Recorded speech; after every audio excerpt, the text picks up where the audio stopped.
Hello guys, ang ipakita ko sa inyo ngayon kung paano gumawa ng 12 volts mabilis at matibay ng battery charger. Ito guys, ito yung gagamitin natin transformer. Bali, itong transformer na to, bali 12 amperes. Ito namang heatsink, tsaka 4 nga diode. Pero ang diode ito, bali 10 lang to. Mai-recommend ko sa inyo nga diode, itong ganito. Metal nga diode. 30 amperes. Yung diode na yung gagamitin natin. Ito 10 lang to. Pero ang mai-recommend ko sa inyo, itong diode na yan.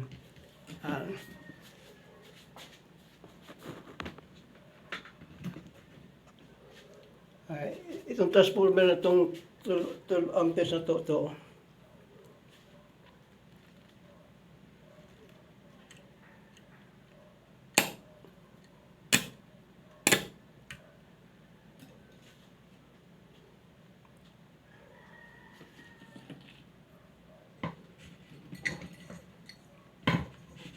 Ito yan.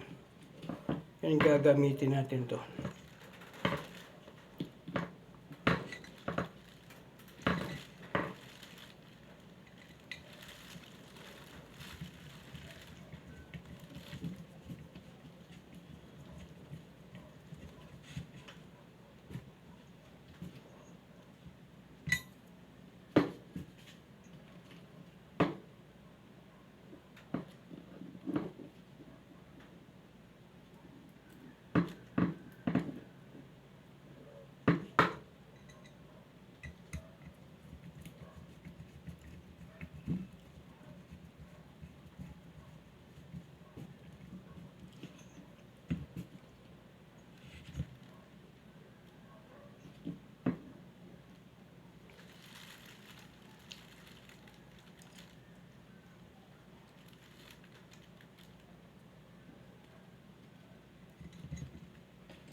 Ito guys, itong type nga connection nga charger na to. Matagal ko nang alam ito. Kaya lang nakita ko to sa yung charger ng barko. Ganitong type nga style nga paggamit nila ang ginamit nila nga charger.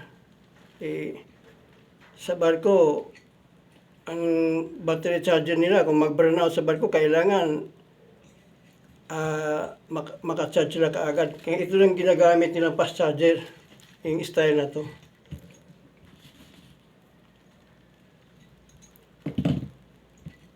Naka-parallel to.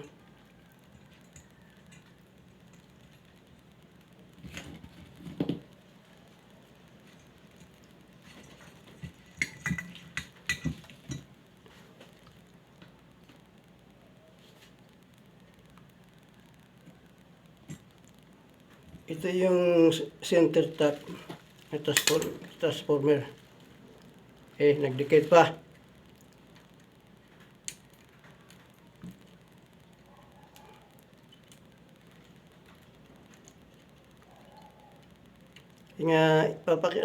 Pinapakita ko sa inyo nga ito'y naka live ito.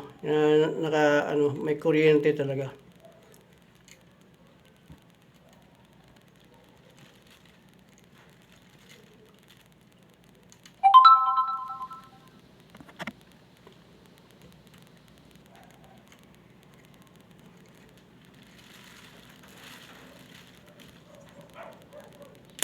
Oops.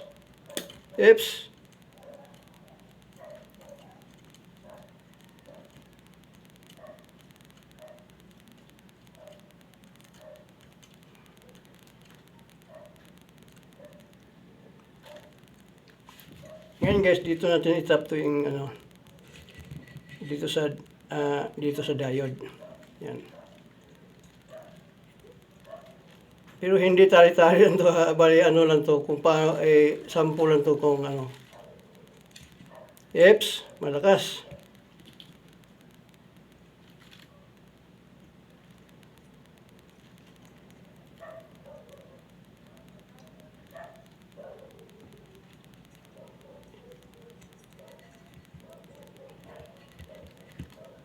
Yan guys.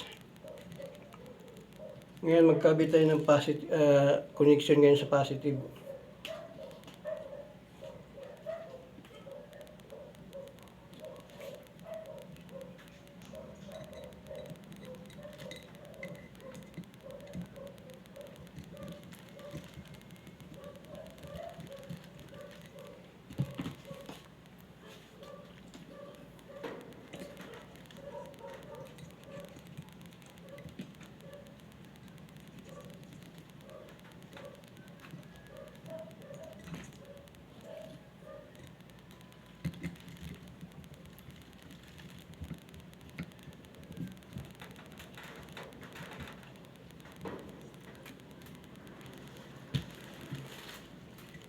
Ito guys, ito yung center tap, ito. Center tap, ito yung sa gitna, ito yung ano, negative. Center tap. Ito naman, ito yung positive. Ba?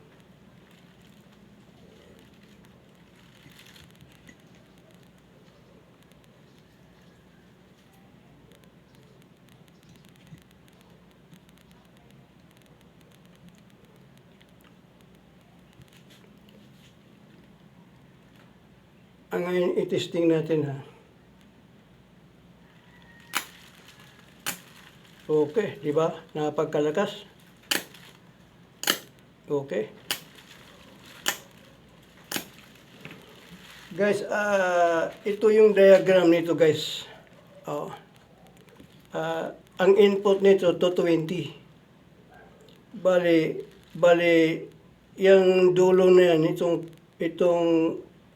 dalawang brown, yung dulo na yan, papunta rito, yan 32 volts. 32 volts yan. Yung kung sa gitna natin dito, kukunin ang sukat dito, 16 volts bawat isa. Dito naman, 16 volts. Kaya nga, sa lahat, 32 volts. Yan, naging 32 volts yan.